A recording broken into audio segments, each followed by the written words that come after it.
Bonjour ou bonsoir à tous, j'espère que vous allez bien. Alors une nouvelle vidéo aujourd'hui pour vous parler de ce plan de business en fait que j'ai eu à partager avec une amie au Congo-Kinshasa. Souvent, les personnes, vous voyez souvent quand vous êtes au Congo-Kinshasa, sur la route de Bas-Congo, la route de Maluku, vous allez voir circuler les gros camions avec les marchandises qui sont achetées dans les villages et qui sont ramenées au centre-ville pour être revendues. Donc, c'est l'achat-revente que des particuliers font. Alors moi, pareil, j'avais eu l'idée de pouvoir faire ça, donc de louer un camion ou d'investir dans un camion pour pouvoir faire les allers-retours pour pouvoir acheter de la marchandise. Mais une amie qui connaît bien ce système et qui a aussi vu des membres de sa famille le faire m'a plutôt conseillé de faire le système par colis. Alors, qu'est-ce que c'est le système par colis exactement?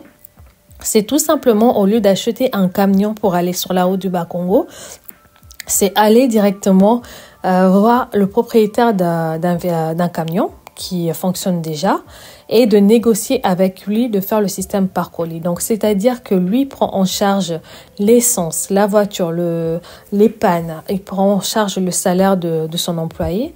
Et ensuite, par contre, vous devez vous ramener avec une bonne somme pour acheter la marchandise. Donc, une fois que vous avez fait la route, que vous allez tout acheter, donc sachez que quand vous partez vers le Bas-Congo, passez Kisantu. Avant Kisantu, c'est pas intéressant, mais passez Kisantu, vous allez voir que la marchandise ne coûte pas cher. Donc, un verre d'arachide que vous achetez à Kinshasa à 500 ou 1000 francs, après Kimpese, vous avez un petit sachet. Donc, un petit sachet contenant plusieurs verres qui vous sont vendus à moitié prix. Les sacs de foufou, les mafuta et tout, les missili, plein de choses que vous pouvez vraiment acheter auprès des paysans à moindre coût que vous pouvez ramener à Kinshasa et revendre ça, à une somme un peu plus élevée. Donc, lorsque vous prenez le système par colis, donc vous n'avez pas à investir dans un camion. Là, c'est le propriétaire qui prend tout en charge. Vous, par contre, vous ramenez l'argent pour acheter toute la marchandise. Bien évidemment, vous allez définir votre circuit et vous achetez tout ce que vous avez besoin. Mais une fois que vous allez revenir à Kinshasa, le but, c'est de pouvoir vendre rapidement la marchandise et de partager la somme gagnée avec le propriétaire du camion. En tout cas, ça permet à ceux qui n'ont pas beaucoup d'argent à investir dans un camion de commencer à se faire un petit capital, en fait, grâce à ce système. Et aussi, pour ceux qui ne connaissent pas vraiment, surtout parce que l'ami avec qui j'ai partagé, c'est... Les membres de sa famille étaient venus d'Europe, c'était les gens de la diaspora qui sont allés s'installer définitivement au Congo et qui voulaient mettre ça en place pour avoir un revenu régulier. Mais par contre, quand elle leur a donné le plan de faire du par-colis, ils n'ont pas accepté, ils ont préféré parce que la personne qui leur donnait le conseil était plus jeune. Donc, on connaissait un peu l'orgueil des personnes un peu plus âgées. Donc, moi, la Toroyo Kaite, Bisoba Mikolo Toyebi. Donc, ils ont investi dans un camion, ils ont fait venir un camion qu'ils avaient d'Angleterre. Ils ont investi dans ce camion en faisant venir ici. Et ils ont commencé à prendre la route. Et malheureusement, le camion n'a pas duré longtemps. Et ils ont perdu beaucoup d'argent. Et après, ils ont réfléchi qu'ils auraient dû commencer par le système par colis. Non seulement pour s'habituer à la route, pour s'habituer à ce nouveau système qu'ils ne connaissaient pas, pour voir comment ça marche. Également voir en fait avec qui ils peuvent travailler ou pas. Donc voilà, c'est une leçon qu'ils ont apprise et moi en tout cas j'ai écouté attentivement lorsqu'elle m'a expliqué ce système parce que peut-être que j'aurais fait la même erreur que eux en voulant investir dans un camion et aller faire ce système-là. Mais c'est quelque chose que je voudrais faire l'année prochaine. J'ai eu en parler avec d'autres personnes que je connais. Bon, il y en a certains qui m'ont dit non, ce système, c'est vrai que c'est bien, ça rapporte beaucoup d'argent, mais pour une femme, on ne conseille pas pour une femme, c'est un truc plus d'hommes, pas pour les femmes. Donc bon, après je vois quand même les mamans, c'est les mamans du village qui viennent au centre-ville, elles le font, donc pourquoi pas. Après, j'ai pas envie de me surestimer.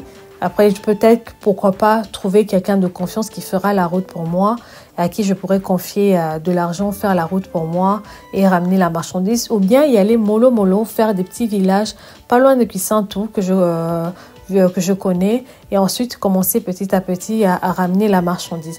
Je trouve que c'est vraiment un super bon système, surtout si vous arrivez à avoir des entrepôts. N'hésitez pas à louer des locaux au niveau des villes comme Kisantu et Kinshasa pour ramener la marchandise. Exemple, les Mafuta, les Mafuta Mbila, les charbons, les foufous et tout, vous pouvez très bien les stocker quelque part et essayer de les vendre hors saison. Pendant la saison, les sacs à foufou, le makala et tout, les prix baissent. Mais quand vous êtes hors saison, où la marchandise est vraiment recherchée, vous pouvez revendre ça beaucoup plus cher. Donc, n'hésitez pas à avoir des entrepôts comme ça où vous pouvez stocker la plupart peut-être une partie de votre marchandise pendant que l'autre partie, vous pourrez revendre. Donc, vous pouvez également faire des produits frais. Les tomates, c'était vraiment donné. Les tomates, surtout quand vous arrivez vers Kempesi, les Ndembi, beaucoup de choses comme ça que j'ai vues. Franchement, nous, on avait eu vraiment beaucoup de regrets à ne pas avoir loué nous-mêmes une voiture, même si ça nous allait nous coûter un peu plus cher. Mais le gain qu'on aurait eu à ramener de la marchandise, ça aurait été énorme. Je me rappelle quand l'année dernière, on était allé jusqu'à Kingoma Futa, le chauffeur avait acheté un sac de makala à $10 pour ensuite le revendre à Kin à plus de $30. Donc, bien là, il avait profité parce que c'est nous qui avons payé l'essence et tout. Mais c'est pour vous montrer, avoir une idée à peu près de combien vous pouvez revendre toutes ces marchandises. Et n'hésitez pas aussi, si vous êtes intéressé, que vous allez faire le tour et tout, allez voir en fait les paysans, les producteurs, et peut-être négocier avec eux une partie de leur récolte. Quand vous faites la récolte, au lieu de le vendre à n'importe qui, mettez-moi une partie à côté et par contre, vous passez les autres à même un contrat oral en fait, pour que vous puissiez récupérer sa marchandise à un moment bien défini, à une somme bien définie. Pour eux, c'est tout avantageux pour eux. Comme ça, ils n'ont pas à mettre les marchandises au bord de route et attendre qu'une voiture passe pour leur acheter, parce qu'ils sauront que il y a déjà quelqu'un à qui je vendrai ma marchandise, je produis pour pouvoir vendre à telle personne. C'est aussi encourageant pour eux de le faire, quoi. Il y a vraiment beaucoup à faire. Ça peut être, je vous ai parlé là du Bas-Congo, mais ça peut être également vers Maluku là-bas. Donc vers Maluku, j'avais vu qui ramenait aussi des Lentaba, Lengoulou et tout. Donc il y a plein de régions comme ça. Vous pouvez faire ce système-là. Donc surtout quand vous juste faire attention quand vous allez, pour exemple, vous allez à Rompangaba ou vous allez à Matalikibala pour trouver quelqu'un avec qui faire ça. Il ne faut pas s'adresser au chauffeur, il faut s'adresser au propriétaire du camion parce que c'est lui qui va être garant de tout ce système-là. Donc, on n'allez pas vous engager avec un chauffeur après qui va peut-être vous rouler dans la farine. C'est pas le but. Le but, c'est de trouver un propriétaire qui va être d'accord avec ce système et avec qui vous allez vous engager. Et bien évidemment, chaque partie doit respecter sa parole lorsqu'elle est donnée dans cette affaire. Je ne sais pas si vous connaissez ce système. Si vous connaissez, n'hésitez pas à nous partager votre expérience dans la barre de commentaires. Si vous connaissez aussi d'autres systèmes qui peuvent aider d'autres personnes à faire de l'achat-revente.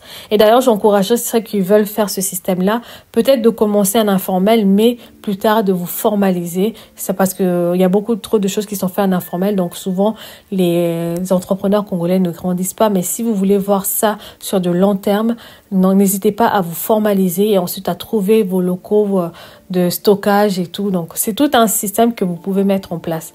J'espère qu'un jour, je pourrai vous dire, je l'ai faite. Pour l'instant, je ne l'ai pas encore faite, mais l'année prochaine, j'espère au moins faire un tour pour pouvoir aller acheter la marchandise comme ça et vous faire une vidéo de comment ça s'est passé, comment on a pu revendre et tout, comment ça s'est déroulé. J'espère l'année prochaine, je croise les doigts.